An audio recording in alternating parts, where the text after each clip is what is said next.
Keep your back straight, eyes closed. Breathe out. Breathe in. Breathe out. Breathe in. Breathe out. 3 Omkar chanting. Breathe in.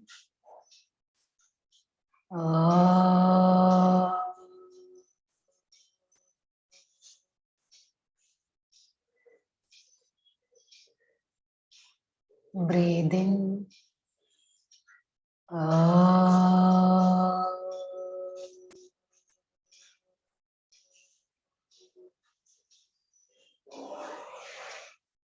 Breathe in.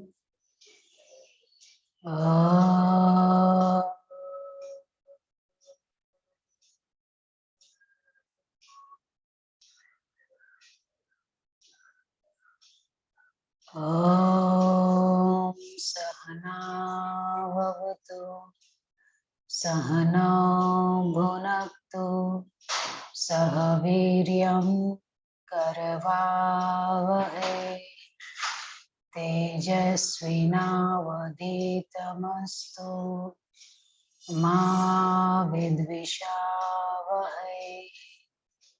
Om Shanti Shanti Shanti. Hari Om. Rub your palms, cup your eyes, remove your hands and gently open your eyes.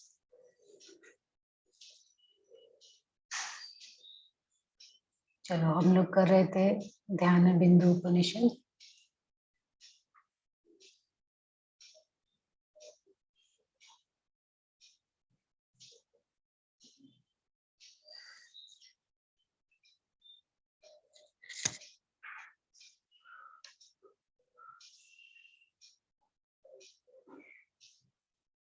Sir, मेरी आवाज आ रही है क्या?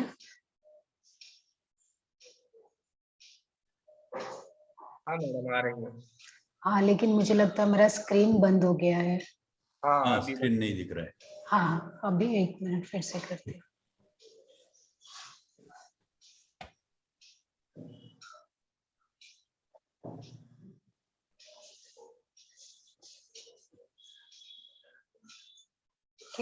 एक बार revision कर लेते हैं ध्यान बिंदु उपनिषद का। इसमें आपको ये सारे टॉपिक्स पढ़ने की ध्यान योगा है क्या, और ध्यान योगा कैसे किया जाता है प्रणव से, तो प्रणव क्या है, और प्रणव मेडिटेशन कैसे करते हैं, और प्राणायाम के साथ प्रणव मेडिटेशन कैसे करते हैं, और त्रिमूर्ति मेडिटेशन क्या है। ओके, और मेडिटेशन करने से जब हृदय में मेडिटेशन करेंगे तब उसका क्या रिजल्ट आता है, क्या परिणाम होता है। षडांग योग क्या है, चक्र और नाड़ी क्या है, प्राण क्या है, वायु क्या है, और अजपा हंस विद्या क्या है, शक्ति चालन मुद्रा क्या है, मूलबंध, खेचरी मुद्रा, महामुद्रा का क्या इंपॉर्टेंस है, और नादानुसंधान से आत्मदर्शन कैसे होगा। ये सारी चीजें ध्यान बिंदु उपनिषद में आपको सीखना है।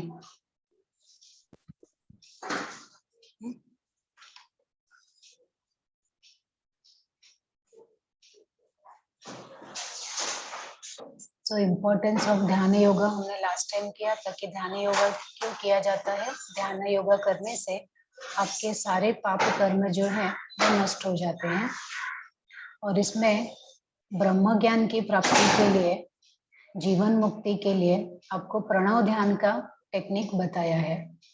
प्रणव ध्यान क्या है, प्रणव क्या है, ओमकार है, और ये सबसे हाईएस्ट बीज मंत्र है, इंपॉर्टेंट बीज मंत्र है, सर्वश्रेष्ठ बीज मंत्र है, और ओम के 8 पार्ट्स है, 8 पार्ट है। ओके, और उसके 3 स्टेट है, ये अलग अलग उसके स्टेट बताए हैं।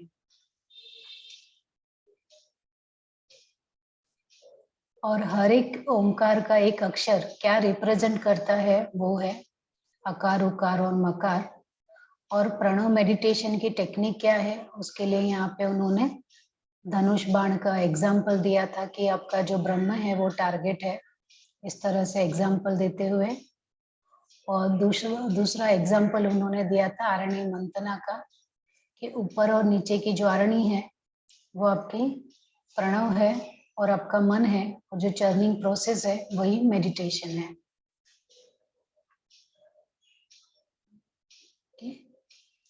और जिसने इस विद्या को या ध्यान योग को पा लिया है उसे ही लिबरेशन मिलेगा। अब यहाँ पे है प्राणायाम के साथ प्रणव मेडिटेशन कैसे करते हैं, तो उसके लिए बताया है लेफ्ट नॉस्ट्रिल से इनहेल करना है, श्वास को रोकना है, और फिर आपको उस समय जिस समय आपने श्वास को रोका है उस समय आपका ध्यान कहाँ होना चाहिए, ओमकार के ऊपर होना चाहिए। ओके, तो इसमें जब ये टेक्निक, अभी इतना ही टेक्निक बुक में बताया है आपको, लेकिन इसके बाद आपको अपने आप समझना है, क्योंकि कई सारे ग्रंथों में हमने नाड़ी शोधन प्राणायाम का जिक्र सुना है, और है ना, एज ए प्राणायाम उसको जाना है कि उसका इम्पोर्टेंस कितना है। तो इसमें आधा ही दिया है, तो हमें अज्यूम कर लेना है कि ये नाड़ी शोधन प्राणायाम की ही बात हो रही है, जिसमें हम लेफ्ट से श्वास लेते हैं, होल्ड करते हैं, राइट से एक्सहेल करते हैं, और फिर राइट से इनहेल करते, होल्ड करते, लेफ्ट से एक्सहेल करते हैं। ओके, और उस समय होल्ड करते समय आपको जो मेडिटेट करना है वो ओमकार के ऊपर करना है। जब आप इनहेल करेंगे, बाह्य पूरक is deity of pranayama, inhale जो करते हैं आप प्राणायाम का वही देवता है, और जो कुंभक करते हैं वही विष्णु है, और जो रेचक करते हैं वही शिव है।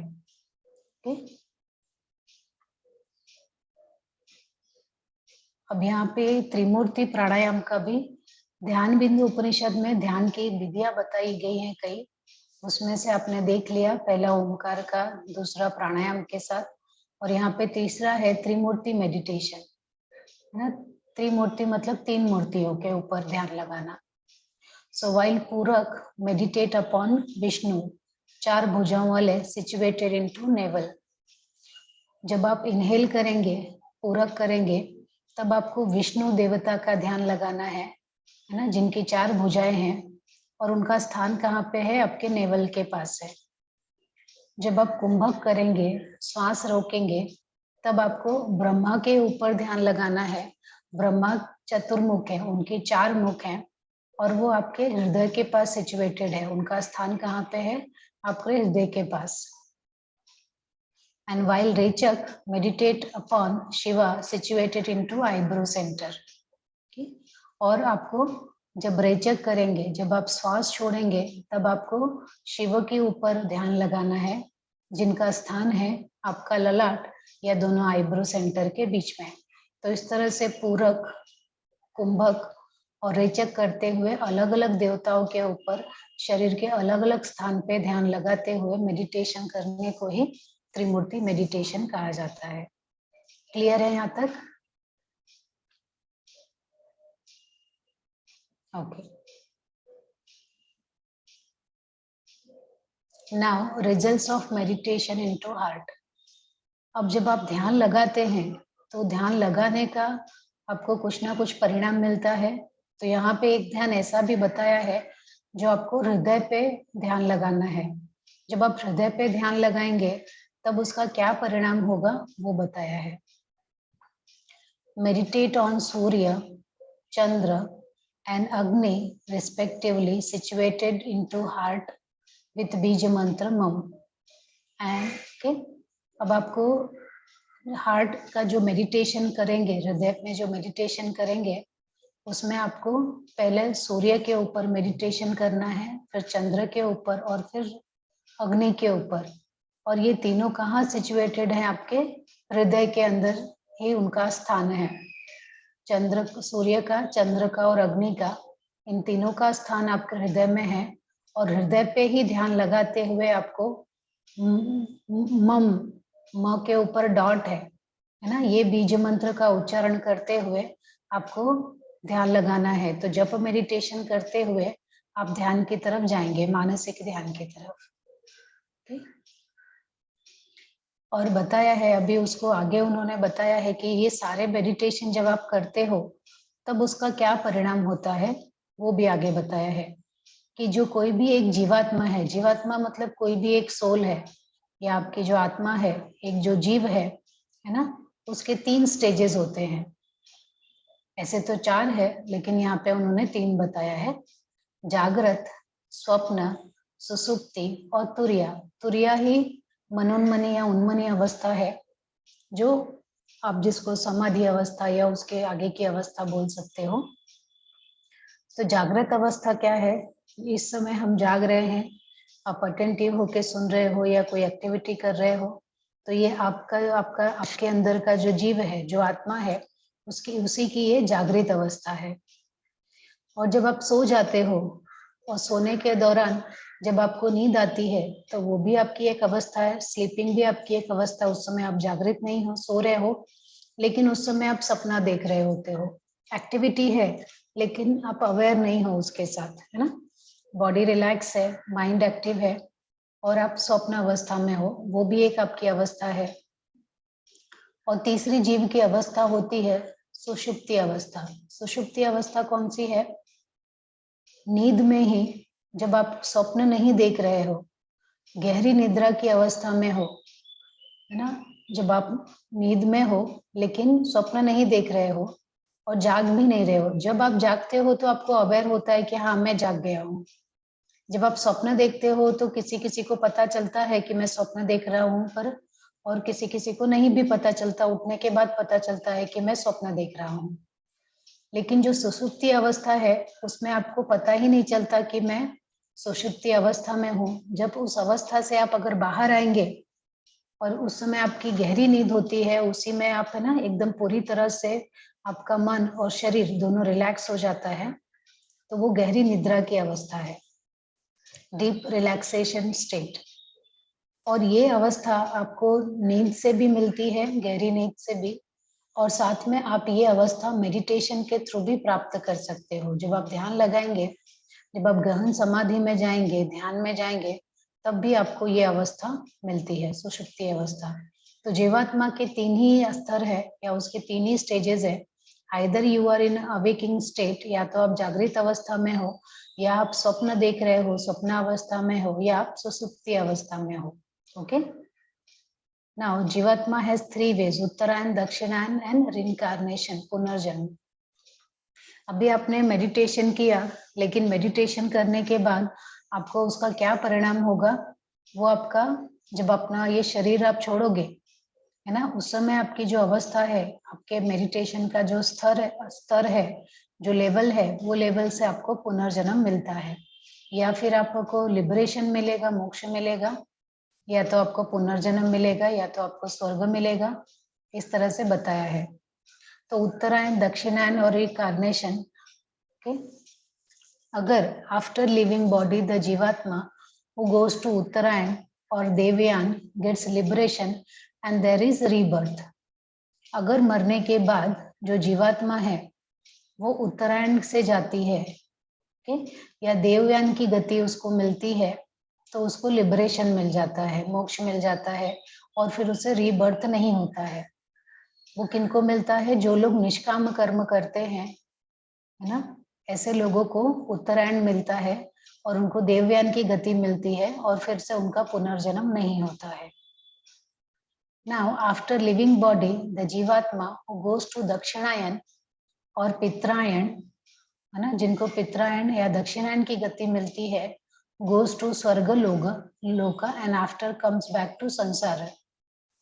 और ऐसे जीवात्मा जो मरने के बाद दक्षिणायन से या पित्रायण से, है ना, जिन्होंने अच्छे काम किया है, पुण्य कर्म किया है, तो वो स्वर्गलोक को जाएंगे, या उसी को सोमलोक बोलते हैं, चंद्रलोक बोलते हैं, स्वर्गलोक बोलते हैं। तो ऐसे लोक में जाने के बाद, है ना, जितना उनका सुख है, जितना उन्होंने पुण्य कर्म किया है, उतना उन्हें सुख मिलता है उस स्वर्गलोक में या सोमलोक में या चंद्रलोक में।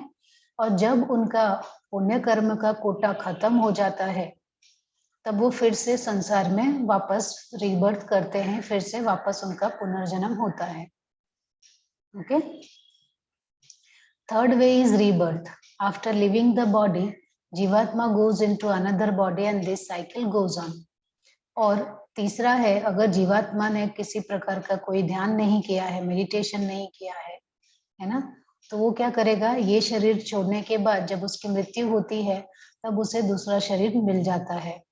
और दूसरा शरीर कितने इंद्रियों का मिलेगा, है ना, कैसा रहेगा, जाति आयुर्भोग, अपने पतंजलि योग सूत्र में अगर पढ़ा होगा कि आपको जो रीबर्थ मिलता है वो किस पे मिलता है, जाति के ऊपर, आयु के ऊपर और भोग के ऊपर मिलता है। जाति मतलब कौन सी, आपको कौन सी प्रजाति मिलेगी, आप मनुष्य जाति में पैदा होंगे या किसी जानवर के, एनिमल के, प्राणी के इसमें, या फिर और कितनी आपको इंद्रियां मिलेगी। हमारे पास कितनी इंद्रियां है, कोई बताएगा, मनुष्य के पास कितनी इंद्रियां हैं? 11। 11, वेरी गुड। कौन कौन सी? पंच ज्ञानेन्द्रिय, पंच कर्मेंद्रिय, एक मन। मन, है ना, 11 इंद्रिय मिली है। तो ऐसे किसी को आप जानते हो जिसके पास 11 इंद्रिय नहीं है, उससे कम है?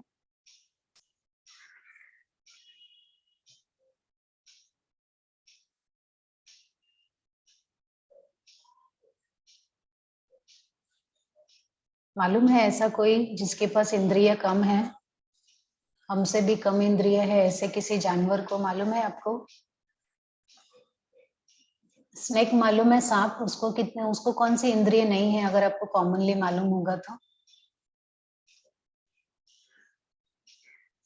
M I audible? माधुरी जी, मेरी आवाज आ रही है क्या? हाँ हाँ मैडम। अच्छा, सभी प्राणियों को 11 इंद्रिय तो नहीं होती है, हाँ, कोई ना कोई। सांप को तो कुछ कम होती है, मालूम है कौन सा नहीं होता है उसको? अभी हाँ, अमीबा है, अमीबा को तो एक ही इंद्रिय होती है, स्किन टच सेंसेशन होता है, अमीबा एक ही इंद्रिय होती है। सांप को कान नहीं होते, कान नहीं होते है ना, तो वो इंद्रिय नहीं है उसके पास, कर्णेंद्रिय नहीं है उसके पास, है ना। तो ऐसे बहुत सारे जीव हैं जिनके अलग अलग इंद्रिय होती है। तो जाति आयुर्भोग, ये तीनों के लेवल पे आपको रीबर्थ मिलता है। जैसे आपका कर्म रहेगा उसके हिसाब से आपको जाति, उस जाति में पैदा होंगे, मतलब मनुष्य जाति में। अगर आप मनुष्य जाति में हो और आपने मिक्स कर्म किया है, पाप और पुण्य दोनों कर्म मिक्स कर्म किया है, तो अगले जन्म में फिर से आपको मनुष्य का जन्म मिलेगा, 11 इंद्रियां मिलेगी। लेकिन अगर आपने पाप कर्म ज्यादा किया है तो आपको मनुष्य के जन्म से नीचे का जन्म, किसी प्राणी का जन्म मिलेगा, है ना, कोई पशु पक्षी का जन्म मिलेगा जिसको कम इंद्रिय रहेगी। और तीसरा क्या है, जाति आयुर्भोग, भोग आयु मतलब आपको कितनी आयु मिलेगी। अभी कोई कोई ऐसा होता है बच्चा जन्म लेते ही मर जाता है, कोई पक्षी है अंडे में ही मर जाता है ना, किसी का बच्चा। तो आयु कितनी मिलेगी वो भी आपके कर्मों के ऊपर है। ओके, तो जाति आयु भोग, इन तीन के हिसाब से जो जीवात्मा है उसका पुनर्जन्म होता है, ये हमने पतंजलि योग सूत्र में पढ़ा हुआ है। ओके, तो यहाँ पे भी वही बताया है कि जो तीसरा है, जब तीसरे तरीके से, या कोई ऐसा है जो ना जिसने अपना शरीर छोड़ा और जीवात्मा जो है वो फिर उसको अगला शरीर मिलता है, और ये साइकिल चलता ही रहता है जन्म का और मृत्यु का। यहाँ तक क्लियर है सबको?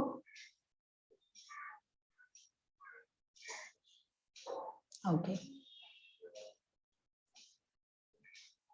अब आते हैं षडांग योग। अभी तक आपने आपने लास्ट टाइम हमने कुछ डिस्कस किया था, चतुरंग योग, सप्तांग योग, ऐसा कुछ पढ़ा है आपने? लास्ट टाइम हमने थोड़ा कुछ डिस्कस किया था इसके ऊपर, मालूम है क्या कुछ? चतुरंग योग किसको कहते हैं, आपने पढ़ा है होगा ही, लेकिन शायद याद नहीं होगा। ये लास्ट टाइम का लेक्चर किसी को याद होगा तो? बालाजी सर, इनको रिकॉर्डिंग आप शेयर करते हो ना?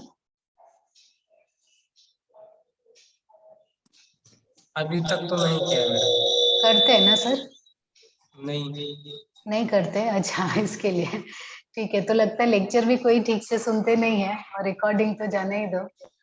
फिर भी लास्ट टाइम मैंने डिस्कस किया था चतुरंग योग, क्योंकि इसमें षडांग योग दिया है, 6 अंग। लेकिन अगर आपको मालूम ही नहीं कि 7 अंग वाला क्या है, 8 अंग वाला क्या है, 4 अंग वाला क्या है, तो षडांग योग आके भी क्या करेगा आपको? अष्टांग योग मालूम है। हाँ, कहाँ पढ़ा है आपने अष्टांग योग? पतंजलि। पतंजलि में। वेरी गुड माधुरी जी। तो पतंजलि योग सूत्र में हमने अष्टांग योग पढ़ा है। तो वो अष्टांग योग उसका नाम क्यों है? क्योंकि उसमें 8 अंग दिए गए हैं। कौन कौन से हैं वो? यम। यम, नियम, आसन, हाँ, प्राणायाम, प्रत्याहार, धारणा, ध्यान, समाधि। वेरी गुड, है ना। ये 8 अंग हैं इसे, और वो हमने पढ़ा है पतंजलि योग सूत्र में। इसलिए उस योग सूत्र को अष्टांग योगा भी कहीं कहीं बताया जाता है। ठीक है। अब चतुरंग योग क्या है? वहां पर भी 4 अंग है। हाँ, लेकिन कौन से टेक्स्ट में है ये 4 अंग? कौन से ग्रंथ में है, कौन से बुक में है? हठयोग प्रदीपिका। Very good. हठ योग प्रदीपिका में योग के 4 ही अंग बताए हैं। पतंजलि ने 8 बताए। 8 करोगे तब समाधि मिलेगी।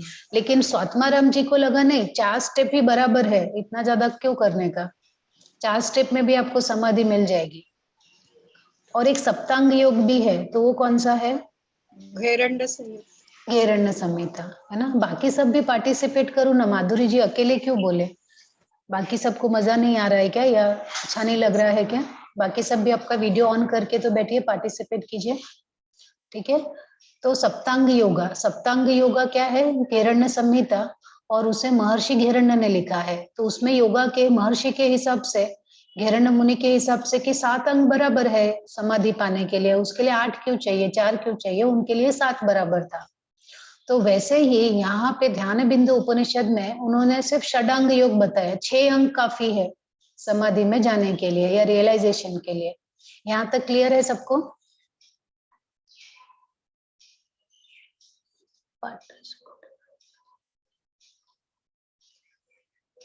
सर ये क्या लिखा है आपने? पाटाची रिकॉर्डिंग और नोट्स टेक्स्ट बुक। सर आपको टेक्स्ट बुक, ये टेक्स्ट ऑलरेडी भेजा है, गैलेक्सी A32। हाँ सर, अगर सर हो मैम हो आई डू नॉट नो, पर आपको है ना ये जो ध्यान बिंदु उपनिषद है, इसका ऑलरेडी PDF आपको भेजा है। अगर आप पढ़ के आएंगे तो हमारे लिए भी अच्छा रहेगा। और आज मैंने नोट्स भी भेजा क्योंकि आज हमारा खत्म हो जाएगा। ठीक है, तो ऑलरेडी आपको भेजा हुआ है। बालाजी सर भेजा हुआ है ना उनको? आज का नहीं भेजा। आज का नहीं सर, वो लास्ट मैंने ध्यान बिंदु उपनिषद लास्ट क्लास हाँ में वो भेजा भेज था, दिया, वो भेजा है ना? बोलती नहीं भेज ठीक दिया। है, हाँ तो वो आपके पास है मैडम, सर या मैडम आप जो भी हो, आपके पास है, प्लीज डोंट वरी।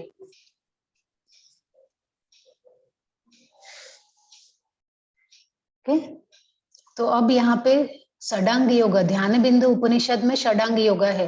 तो सोचो आपको कितना अच्छा नॉलेज मिल रहा है। चतुरंग योग भी पता चल जाएगा आपको ये MA करके, अष्टांग योग भी पता चल जाएगा सप्तांग योग में, और एक अगला है षडांग योग। तो इसमें क्या है? 6 लिम्स ऑफ योगा, आसन, प्राणायाम, प्रत्याहार, धारणा, ध्यान, समाधि। अभी बताओ कौन सा 2 नहीं है? अष्टांग योगा के साथ कंपेयर करेंगे तो कौन सा 2 नहीं है इसमें?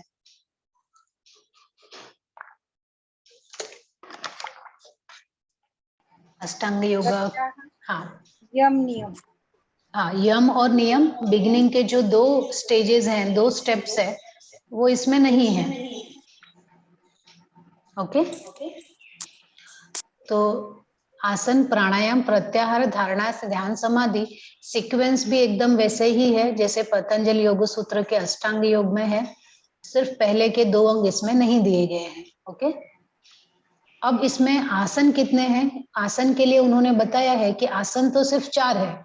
पतंजलि योग सूत्र में कितने आसन है? वहां तो कुछ भी नहीं, स्थिर सुखम गुड, आसन। हाँ डेफिनेशन ही बताया है, परिभाषा बताई है, लेकिन आसन नहीं है। लेकिन यहाँ षडांग योग में 4 आसन बताया है, और वो 4 आसन कौन से हैं? सिद्धासन, पद्मासन, भद्रासन और सिंहासन। ये 4 बहुत स्पेशल आसन है। किसी को मालूम है ये स्पेशल आसन क्यों है? इसके बारे में काफी ग्रंथों में चर्चा की गई है। नहीं मालूम है, ठीक है। जब आप है ना हठ योग प्रदीपिका सीखेंगे, घेरण्य संहिता या आगे का शिव संहिता या और कोई हठ योगा ग्रंथ सीखेंगे ना, तब उसमें आएगा ना 4 मुख्य, मतलब 32 आसन रहेंगे, किसी में 15 आसन रहेंगे, लेकिन या किसी में है ना आपको 84 आसन रहेंगे। लेकिन सभी लोग क्या बताएंगे? है ना। श्रीनिवास जी ने हठ रत्नावली लिखा है, उन्होंने 84 आसन बताया है, लेकिन ये सभी हठ योगा के ग्रंथ अंत में आके क्या बोलते हैं कि ये 84 आसन हो कि 32 आसन हो कि 15 आसन हो, लेकिन ये 4 आसन जो है वो सबसे महत्वपूर्ण आसन है। Out of all those asanas, these 4 asanas are very very important asana. ये 4 आसन, ये इसलिए इन्होंने भी ये षडांग योगा में भी, ध्यान बिंदु में भी इन्होंने बाकी सब आसन को छोड़ दिया। 84 आसन नहीं चाहिए, 15 नहीं चाहिए, 32 नहीं चाहिए, उन्होंने सिर्फ ये 4 आसन लिया, क्योंकि ये बहुत इंपॉर्टेंट है। ये 4 आसन का ही अभ्यास करेंगे तो भी हमें समाधि मिल जाएगी, ऐसा उनका मानना था। ओके, तो कौन से आसन है? सिद्धासन, पद्मासन, भद्रासन और सिंहासन, ये 4। और अगर हम ये चारों में से भी बेस्ट देखें, ये 4 बेस्ट आसन है, लेकिन ये चारों में से भी बेस्ट देखे तो सिद्धासन को सबसे बेस्ट बताया है। आउट ऑफ दीज 4, है ना, 84 लाख योनियां है तो 84 लाख आसन है। वो 84 लाख आसन में से 84 महत्वपूर्ण आसन है। वो 84 महत्वपूर्ण आसन में से ये 4 आसन इंपॉर्टेंट है, पर वो 4 में से भी सिद्धासन सबसे ज्यादा इंपॉर्टेंट है। ये इस उपनिषद में नहीं दिया गया है, ये आपको दूसरे हठ योगा ग्रंथ में दिया है। मैं सिर्फ कंपेयर कर रही हूँ ताकि आपको याद रहे, और जब उस ग्रंथ को पढ़ेंगे तब आपको एग्जैक्टली ये भी मेमोरी में रहेगा आपके। Now 7 chakras are described as follows. अभी उन्होंने देखो, अभी आसन तो बता दिया 4, लेकिन आपको समाधि तक पहुंचने के लिए ना बहुत सारा मिक्स है, जैसे प्राणायाम, प्रत्याहार, धारणा, ध्यान, ये सब एक साथ करना पड़ेगा आपको। ये आसन तो आप कर लोगे, आसन में पहले बैठोगे, लेकिन आसन में बैठने के बाद बाकी ये जो टेक्निक है ना, ये सब एक साथ करनी पड़ेगी, तब जाके समाधि मिलेगी। लेकिन ये सब चारों को एक साथ करने के लिए कुछ और भी चीजें इंपॉर्टेंट है जो आपके लिए जानना बहुत जरूरी है। ओके, तो हमारे शरीर में बताया है कि 7 चक्र है। ऐसे तो आपके जो बुक मैंने PDF भेजा है बुक का, उसमें है ना ये स्टार्टिंग के 3 ही चक्र के बारे में बताया है, उन्होंने डिस्क्रिप्शन में दिया है। आगे का चक्र के लिए उन्होंने इम्पोर्टेंट ही नहीं समझा कि मैं बताऊं। उनको क्या लगता है, अभी आप उपनिषद पढ़ रहे हो तो छोटे छोटे ग्रंथ तो ये सेव चक्रास वगैरह के आपने ऑलरेडी पढ़ ही लिया होगा, ऐसा उनका मानना है, तो उन्होंने आधा ही डिस्क्रिप्शन दिया। लेकिन एज ए योगा टीचर हमें ये मालूम होना चाहिए कि ठीक है वो उपनिषद में इतना ही दिया, लेकिन एक्चुअली उनका मानना है ये पूरे के पूरे। एग्जाम्पल के लिए उन्होंने 3 दे दिया, बाद में एक्सेट्रा, जैसे हम बोल देते ना 1 2 3, बाद में एक्सेट्रा, समझ जाओ कि ऐसा ही। वैसे यहाँ पे भी उन्होंने इसके लिए भी दिया है, 3 दिया चक्र और बाकी के बारे में छोड़ दिया। तो हमें समझना है कि ये वही 7 चक्रों के बारे में बात कर रहे हैं जो हम लोग दूसरे ग्रंथों में पढ़ते हैं। ठीक है, तो ये मूलाधार चक्र पहला है, दूसरा स्वादिष्ठान, तीसरा मणिपुर, अनाहत चक्र, विशुद्धि चक्र, अजना चक्र और सहस्त्रार चक्र। तो मूलाधार चक्र जो है उसका लोकेशन कहाँ पे है? एनस के पास है। एनस के पास मतलब आपका गुदाद्वार है ना, वहां पे है। तो मूलाधार का एग्जैक्टली लोकेशन कहाँ पे है? आपका जो एनस एरिया है और जेनाइटल एरिया है, गुदाद्वार और आपका जो सेक्सुअल ऑर्गन है उसके बीच में जो जगह है ना, उस जगह पे आपके स्किन से, है ना, आउटर जो सरफेस है उसके अंदर 2 उंगली ऊपर, वहां पे मूलाधार का स्थान है। ओके, और उसके 4 पेटल है। पेटल मतलब जो चक्रज हैं, चक्र जो है हमारे शरीर में, जो चक्र है ना वो सटल रूप में रहते हैं, सूक्ष्म रूप में रहते हैं। अगर हमारे शरीर को काटोगे ना और काट के निकालोगे कि अरे इसमें चक्र का है, ऐसे देखूं मैं, तो नहीं दिखेंगे। माइक्रोस्कोप लेके देखोगे चक्र तो भी नहीं दिखेंगे, क्योंकि वो उससे भी सटल है। उसको देखने के लिए आपके ये 5 जो इंद्रियां है ना वो काम नहीं आएगी, आंख की इंद्रिय भी काम नहीं आएगी। जो छठी इंद्रिय है ना आपकी, जो बोलते हैं हम लोग शिव जी को यहाँ पे आंख है, वो चाहिए आपको। तो चक्रास जैसे दिखाई नहीं देंगे। और सारे चक्रास का लोकेशन कहाँ पे है पता है आपको? सारे चक्र है ना आपके स्पाइन में है, आपका मेरुदंड है ना वहां पे लोकेटेड है, मेरुदंड के अंदर। लेकिन अभी मेरुदंड में अगर मुझे बताना हुआ कि स्वादिष्ठान चक्र यहाँ है नीचे की तरफ, तो आप पूछोगे नीचे मतलब कहाँ? मैं बोलूंगी मणिपुर चक्र उसके ऊपर है। तो एग्जैक्ट लोकेशन हम पीछे बता नहीं सकते कि कहाँ पे एग्जैक्टली, क्योंकि पीछे कोई ऑर्गन नहीं है, कोई लोकेशन नहीं है। हाँ माधुरी जी, अभी आप म्यूट कर दीजिए, बाद में बात करेंगे तो आप अनम्यूट करना। हाँ ठीक है, तो सारे चक्रास का लोकेशन कहाँ पे है? आपके मेरुदंड में है, स्पाइन के अंदर है। और जो चक्रास है वो क्योंकि हम पीछे उनका लोकेशन एग्जैक्टली बता नहीं सकते, तो इसलिए हम लोग उनको आगे से बताते हैं। अभी मूलाधार मालूम है आपको, मैंने बता दिया एनस और जेनाइटल के बीच में जो जगह है आपके स्किन से 2 उंगली ऊपर, है ना, वहां पे आपका मूलाधार चक्र है। अभी स्वादिष्ठान चक्र को बोला है जेनाइटल के पास, आपका जो सेक्सुअल ऑर्गन है वो वहां पे है आपका, तो एग्जैक्टली वहां पे नहीं है ये। अगर, है ना, कोई एक पिन लेंगे या फिर मणिपुर चक्र नेवल के पास, अगर कोई एक पिन लेंगे, पिन में नेवल के पास वो पिन को इंसर्ट करेंगे आपके नाभि से, तो पीछे स्पाइन में वो पिन एग्जैक्टली जहां पे निकलेगा ना, स्पाइन में, मेरुदंड में, वो जगह है मणिपुर चक्र का। ठीक है, तो सारे चक्रास मेरुदंड में है, लेकिन उनका लोकेशन हम लोग आगे से बताते हैं, क्योंकि आगे ऑर्गन है तो एग्जैक्ट लोकेशन हम लोग जान सकते हैं। तो स्वादिष्ठान चक्र कहाँ है? जेनाइटल में, मतलब जेनाइटल के एग्जैक्टली पीछे, और उसके 6 पेटल है। और सारे जो चक्र है ना, जब ऋषियों ने फोकस किया तो उनको दिखा कि जो चक्र है ना वो फ्लावर फॉर्म में है, फूल की तरह है। कौन सा फूल? कमल का फूल होता है ना, कमल का फूल, उसकी तरह वो दिखाई देते हैं, कमल के फूल की तरह। तो कमल के फूल में पेटल होते हैं ना, उसके जो पंखुड़ियां होती है, तो मूलाधार चक्र की 4 पंखुड़ियां, कमल की 4 पंखुड़ियां हैं, स्वादिष्ठान चक्र के 6 पंखुड़ियां हैं, मणिपुर के 10 पेटल हैं, अनाहत चक्र जो है वो आपके हृदय के पास, हृदय के पास मतलब अगर हृदय से एक कोई पिन डालोगे पीछे आपके मेरुदंड में, जहां से निकलेगा वहां पे आपका अनाहत चक्र है, उसके 12 पेटल है। और यहाँ पे बताया है कि जीव, आपकी जो आत्मा है ना, वो यहीं रहती है, हृदय के पास। और विशुद्धि चक्र जो है वो थ्रोट के पास है, उसके 16 पेटल है। अजना आईब्रो सेंटर के पास है, उसके सिर्फ 2 ही पेटल है।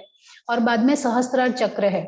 सहस्त्रार चक्र जो है इसमें, है ना, ऐसे पेटल नहीं बताया है, इसमें बताया, इसमें 1000 पेटल जैसे है, मतलब 1000 है। और इसमें इसी को ब्रह्मरंध्र कहा जाता है। एग्जैक्टली ये कहाँ है? Crown of the head. आपको मालूम है जब एकदम न्यूली बॉर्न बेबी होता है, जब बच्चा एकदम नया नया पैदा होता है, न्यूली बॉर्न बेबी, आपने उसको देखा है, यहाँ तालू के पास बहुत ही सॉफ्ट एरिया होता है, यहाँ पे वही जो जगह है वो आपके कौन सा है? क्राउन ऑफ द हेड बोलते हैं, या सहस्त्रार चक्र वहां पे ही है आपका एग्जैक्टली। वो भी एक ओपनिंग है, लेकिन राइट और लेफ्ट ओपनिंग हमें एड़ा पिंगला ओपनिंग दिखती है, लेकिन ये सुषुम्ना का ओपनिंग यहाँ पे ही है, सहस्त्रार के पास। वो ओपनिंग बहुत सटल है, जैसे चक्रास दिखाई नहीं देते वैसे सुषुम्ना का ओपनिंग दिखाई नहीं देता है। ठीक है, तो जब सुषुम्ना नाड़ी एक्टिव हो जाएगी तब आपके चक्रास ओपन होके, चक्रास के थ्रू ही सुषुम्ना नाड़ी एक्टिव होके यहाँ सहस्त्रार से होके फिर वो आपका जो आत्मा है वो परमात्मा के साथ मिलती है। और इसमें बताया इसमें 1000 पेटल है। यहाँ तक क्लियर है सबको? आप हाँ या ना बोल सकते हो, अगर कुछ डाउट है तो हम लोग डिस्कस कर सकते हैं। ठीक है, अगर कोई आंसर नहीं है तो मैं ऐसा अज्यूम करती हूँ कि कोई डाउट नहीं है। अभी मैंने बताया प्राणायाम, प्रत्याहार, धारणा, ध्यान, ये सब करने के लिए आपको ये सब पहले समझना है, क्योंकि सब साथ में जाते हैं। ठीक है, अभी नाड़ी चक्र अभी बताया है कि 72,000 nadis are arise from the navel, out of that 72 nadis are important, out of 72 nadis 10 nadis are more important for flow of prana। अभी ये पेटल्स तो हमने देख लिया, ये है ना सुषुम्ना नाड़ी के साथ ये सब जुड़े हुए हैं, लेकिन शरीर में और भी नाड़ी है। नाड़ी मतलब क्या? हम लोग उसको ट्रांसलेशन करते नर्व्स के साथ, जो हम मेडिसिन आज के साइंस में वो हम उसको नर्व्स बोलते हैं, लेकिन नाड़ी और नर्व्स सेम नहीं है, सिमिलर आप बोल सकते हो, क्योंकि जो मॉडर्न साइंस में नर्व्स है वो भी सब सेंसेशन शरीर के हर भाग में पहुंचाता है, वैसे ही नाड़ी भी हमारे प्राण को शरीर के हर भाग में पहुंचाती है, एनर्जी को हर भाग में पहुंचाती है। ठीक है, तो ऐसे ही शरीर में बताया है कि 72,000 नाड़ियां हैं, और 72,000 नाड़ी में से इंपॉर्टेंट कितना है? 72 नाड़ी, 72 नाड़ी इंपॉर्टेंट है, और वो दो 72 नाड़ी में से भी 10 ज्यादा इंपॉर्टेंट है। ओके, आपके जो प्राण है, प्राण जो आपकी एनर्जी है वो एक जगह से दूसरी जगह शरीर में पहुंचाने के लिए ये 10 ज्यादा इंपॉर्टेंट है। और ये 10 में से भी 3 ज्यादा इंपॉर्टेंट है, एड़ा, पिंगला और सुषुम्ना, राइट, लेफ्ट और बीच की जो सुषुम्ना नाड़ी है। लेकिन ये 10 नाड़ी इंपॉर्टेंट है, इनका नाम है, पहला है एड़ा, एड़ा मतलब आपका लेफ्ट नॉस्ट्रिल, दूसरा है पिंगला, राइट नॉस्ट्रिल, सुषुम्ना आपकी मध्य नाड़ी, गांधारी, हस्तजीवा, पूषा, यशस्विनी, अलंबुसा, कुहू और शंखनी, ऐसे करके बाकी सब नाड़ियां भी शरीर में है जहां से आपकी प्राणवायु जाती है। लेकिन ये 10 को ही इंपॉर्टेंट क्यों बताया है? क्योंकि ये 10 जो है ना हमारे चक्रास को अवेकन करने के लिए बहुत इंपॉर्टेंट है, हमें स्पिरिचुअल मार्ग पे ले जाने के लिए ज्यादा इंपॉर्टेंट है ये 10, इसीलिए इनको इंपॉर्टेंट बताया है। यहाँ तक क्लियर है? और ये 10 में से 3 इंपॉर्टेंट है, ईड़ा, पिंगला एंड सुषुम्ना। और ईड़ा के जो देवता है वो चंद्र देवता है, इसीलिए हम उसको चंद्र भेदन प्राणायाम भी करते हैं उससे, है ना, उस लेफ्ट नॉस्ट्रिल से होता है। और पिंगला के देवता सूर्य है और हम लोग उसी को राइट नॉस्ट्रिल बोलते हैं क्योंकि ओपनिंग उसका राइट नॉस्ट्रिल से है। और सुषुम्ना जो है वो ईड़ा और पिंगला के बीच में है और उसके देवता जो है वो अग्नि देवता है। यहाँ तक क्लियर है सबको?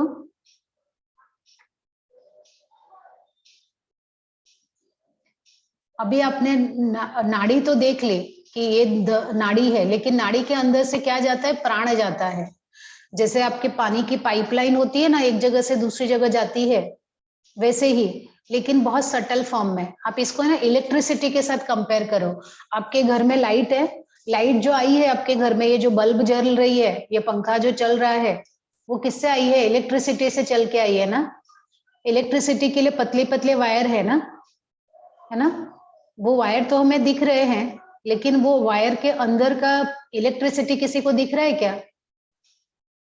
लेकिन महसूस होगा, कोई वायर टूटा होगा ना, उसको टच करो, देखो कितना अच्छा महसूस होता है ना, झटका लगेगा तो पता चलता है कि बराबर इलेक्ट्रिसिटी है, वो एनर्जी है। तो वैसे ही ये जो नाड़ी है ना वो चैनल है और प्राण उसके अंदर से फ्लो करता है, इलेक्ट्रिसिटी की तरह उसके अंदर से जाता है वो, ठीक है। तो यहाँ पे 10 प्राण को बहुत इंपॉर्टेंट बताया है, क्योंकि ये जो 10 प्राण है वो भी हमारे जो स्पिरिचुअल पाथ के लिए इंपॉर्टेंट है। तो उसमें से 5 जो है वो मुख्य है और 5 जो है वो उपर प्राण है। तो 5 मुख्य प्राण और 5 उप प्राण। मुख्य प्राण 5 कौन से हैं? प्राण, अपान, समान, उदान और व्यान। ओके, तो जो प्राण वायु है, मेन जो मुख्य प्राण है, इसमें जो अपान है ना, अपान वो आपके नेवल के नीचे रहती है, आपके नेवल के नीचे, नाभि के नीचे अपान वायु है। हम जो इसको बोलते हैं ना गैस बनती है, बाहर निकलती है, वो अपान वायु।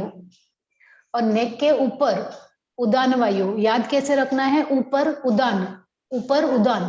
तो नेक के ऊपर आपके जो सेंस ऑर्गन है उनके काम के लिए, ब्रेन के फंक्शन के लिए कौन सी वायु देती है? उदान वायु।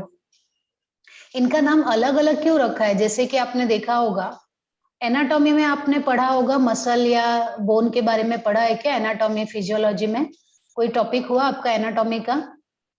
ये चलो नहीं भी हुआ तो मैं बताती हूँ। जैसे आपको है ना शरीर में मसल्स है, लेकिन मसल के भी टाइप होते हैं ना, कभी कार्डियक मसल है, स्मूथ मसल है, या चलो हड्डी के बारे में बात करते हैं। आपके शरीर में हड्डियां हैं, पूरा शरीर हड्डी से बना हुआ है, लेकिन पैर की हड्डी का नाम अलग रखा है, हाथ की हड्डी का नाम अलग रखा है, मेरुदंड में जो हड्डी है उसका नाम अलग रखा है। क्यों अलग रखा? क्योंकि उनका फंक्शन, उनका कार्य थोड़ा अलग अलग है, इसलिए उनका नाम अलग रख दिया। तो वैसे ही हमारे शरीर में ये 10 प्राण है, लेकिन क्योंकि उनका काम अलग अलग है, फंक्शन अलग है, इसलिए उनका नाम भी अलग अलग कर दिया। नहीं तो प्राण तो एक ही है, एनर्जी तो एक ही है। हाँ, एक मिनट, कोई आया है, एक मिनट।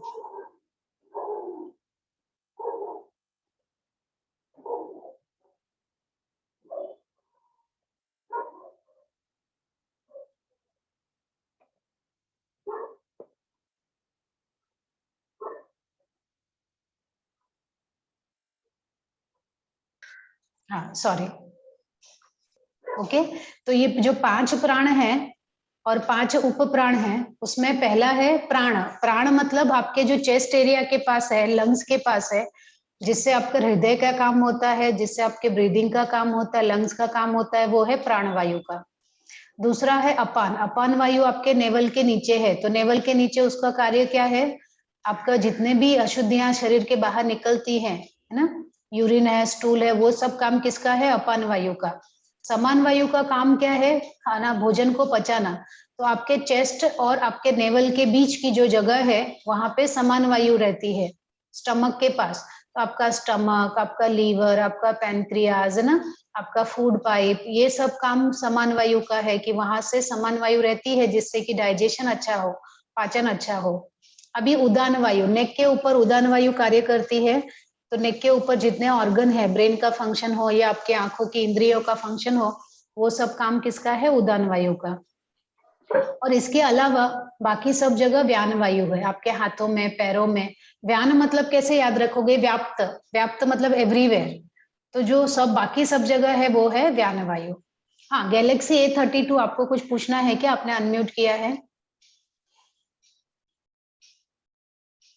अच्छा, तो 5 ये मुख्य प्राण है, इनके ही सहायक 5 उप प्राण है। वो क्या है? नाग, कूर्म, क्रीकल, देवदत्त और धनंजय। ये 5 उप प्राण जो है वो यही मुख्य जो प्राण है उनके सहायक प्राण है। ठीक है, तो 5 प्राण और 5 उप प्राण। अब अजपा हंस विद्या, अभी आपने नाड़ी जान लिया, चक्र जान लिया, प्राण जान लिया। ये सब क्यों इंपॉर्टेंट है? क्योंकि जब हम प्राणायाम करेंगे, प्राणायाम करने के साथ साथ फिर प्रत्याहार में कैसे जाएंगे, धारणा कैसे होगी, ध्यान कैसे होगा, कहाँ पे ध्यान लगाना है, क्या करना है, वो सब इसके लिए वो इम्पोर्टेंट है। अभी अगला एक टेक्निक बताया है अजपा हंस विद्या का, मतलब जब आपने प्राणायाम करोगे और प्राणायाम के बाद जब धारणा करोगे तब आपको ये अजपा हंस विद्या है उसको बताया है। अजपा मतलब कि जो अपने आप होता है। जप मतलब क्या है? जो हम बार बार रिपीट करते हैं, ओम नमः शिवाय, ओम नमः शिवाय, ओम नमः शिवाय, ये क्या कर रहे? जप कर रहे हैं। अजपा मतलब कि मैंने उसके लिए एफर्ट नहीं डाला, मैं तो मन से भी नहीं बोल रही हूँ, लेकिन मेरे मन में कंटिन्यूअसली वो अजपा, अपने आप जो जप होता रहे, वो है अजपा। हंस विद्या, हंस में क्या है? ह और स। ओके, तो इसको बताया है कि जितने बार हम लोग श्वास लेते हैं या श्वास छोड़ते हैं, ये अपने आप होता है। जब हम श्वास छोड़ते हैं तब ह साउंड आता है, जब श्वास अंदर लेते हैं तब स साउंड आता है। इसी तरह से पहले आपको अवेयरनेस के साथ हंस हंस करना पड़ता है और बाद में अपने आप वो हंस हो जाता है। और ये पूरे 24 घंटे में 21,600 बार होता है। अगर आप इसी का अभ्यास कर लोगे तो भी आपको लिबरेशन मिल जाएगा। ओके, अब आगे बताया है जो हमने चक्र, प्राण और नाड़ी पढ़ा है। ओके, अवेकनिंग कुंडलिनी शक्ति चालन, है ना, अपने कुंडलिनी को अवेकन करना और शक्ति चालन करना। तो कुंडलिनी अवेकन मतलब कि चक्रास जो है ना, वो उसके साथ ही आपकी कुंडली, कुंडली मतलब आपकी जो एनर्जी है, जो पूरी एनर्जी का जो स्टोर हाउस है, वो आपके मूलाधार के पास सोया हुआ है। लेकिन वो सोया कैसे है? जैसे सांप है ना, गोल गोल घूम के अपना जो हेड है, नेक पार्ट है, वो अपने सर्कल बनाता है, सर्कल के बीच में डाल देता है, तो उसी को बोलते 3.5 कुंडली मारे बैठा है वो आपका जो एनर्जी है, वो है ना, स्टोर हाउस है वो एनर्जी का। उसी को जगाना है, जगा के वो जब एनर्जी, वो स्नेक या जो आपका अवेक जो कुंडली है, वो जब जागेगी तो सीधा तेजी से ऊपर जाएगी। जैसे सांप सोया हुआ है, एक लकड़ी मारो तो कितना तेजी से वो ऐसे ऊपर जाता है, बिल्कुल वैसे ही आपकी कुंडलिनी शक्ति अवेकन होती है जब आप बार बार प्राणायाम, प्रत्याहार, धारणा, ध्यान का अभ्यास करोगे। So by concentration and Keval Kumbhak pranayam, Kundalini Shakti awakes and through Sushumna Nadi goes to Brahmarandra and open the door of liberation. Okay? तो जब आप कंसंट्रेशन करते हो, कंसंट्रेशन के साथ केवल कुंभक करते हो, हाँ, 1 सेकेंड,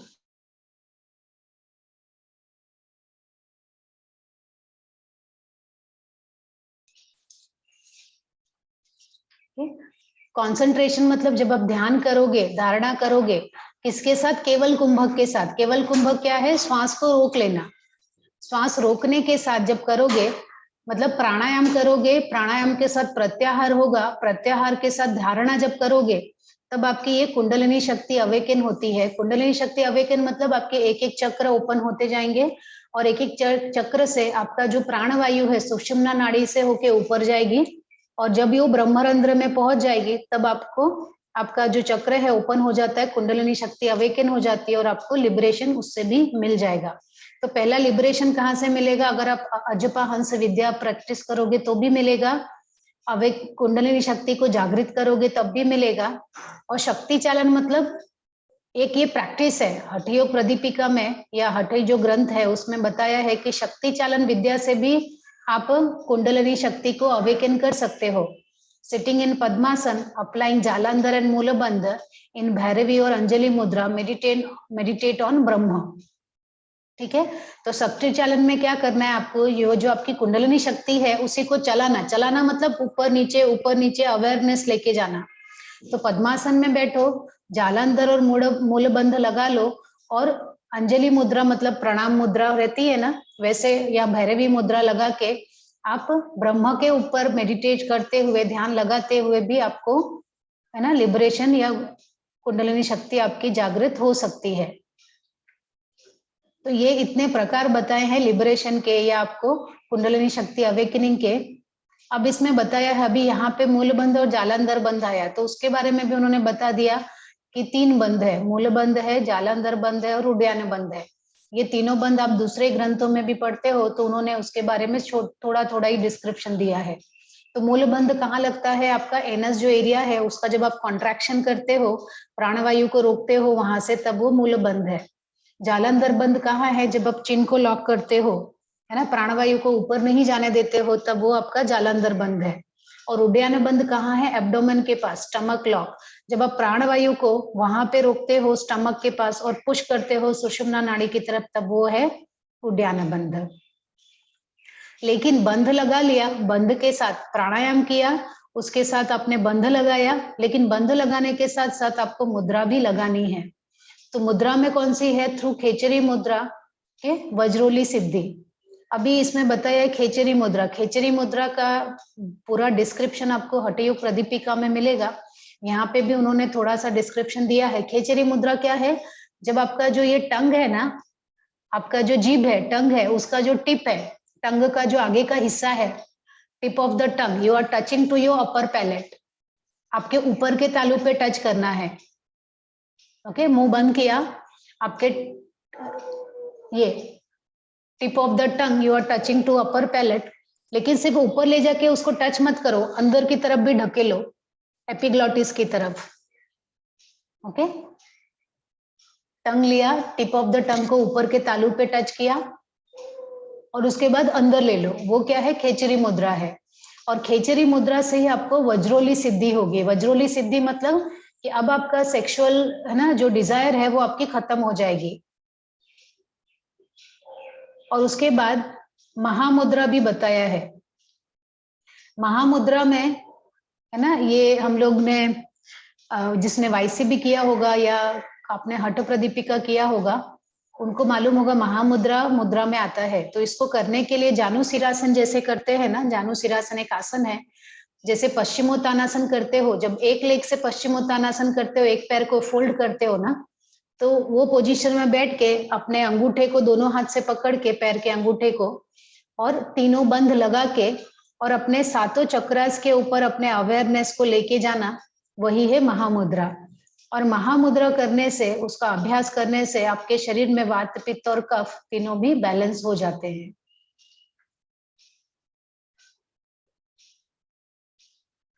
नाउ ठीक है, अभी हमारा 54 हो गया है सर, मैं यहाँ पे रुकती हूँ, आगे हम लोग कंटिन्यू करेंगे।